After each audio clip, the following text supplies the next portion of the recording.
வஅலமு நீங்கள் அறிந்து கொள்ளுங்கள் அன்னமா அம்வாலுக்கும் வ அவுலாதுக்கும் ஃபித்னா நிச்சயமாக உங்களுடைய பொருளாதாரங்களும் உங்களுடைய குழந்தைகளும் உங்களுக்கான ஃபித்னா சோதனை என்கிறான் அல்லாஹு தஆலா அவனது அருள்மறை திருக்குர்ஆனில். பொதுவாகவே இந்த இரண்டு விஷயங்களை நாம் பேணி அதற்கு ஏற்ப ஹலாலான வழியிலே நாம் செலவழிக்கிற போதுதான் அல்லாஹு தஆலா இந்த இரண்டு விஷயங்களை வைத்து நாளைக்கு சுவனத்தை நமக்கு நசீபாக்குவான்.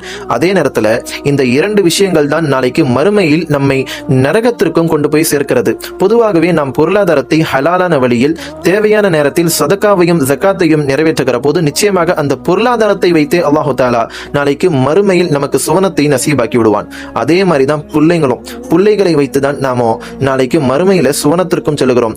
அதே பிள்ளைங்க தான் நம்மள நரகத்திற்கும் கொண்டு செல்கிறார்கள். பிள்ளைங்களுக்கு கொஞ்சமாச்சு மார்க்கத்தினுடைய கல்வியை நம்ம கொடுக்கணும். இன்னைக்கு MBBS LLB போன்ற எக்கச்சக்கமான படிப்பை கொடுக்கிற நாமோ அறவே மார்க்கத்தை பத்தி யோசிக்கிறதே கிடையாது. ஒரு டாக்டருக்கு நல்ல நாலேஜ் இருக்கும், ஆனா அவர்கிட்ட மார்க்கத்தை பத்தி ஏதாவது கேட்டு பாருங்களேன், ஒண்ணுமே தெரியாது அவருக்கு. காரணம், மார்க்கத்தின் மீது அவர்களுக்கு பற்று அறவே இல்லாமல் இருக்கிற போது சுவனம் என்கிற அந்த நசீப் இல்லாமல் ஆகிவிடும். அல்லாஹு தஆலா பாதுகாக்க வேண்டும்.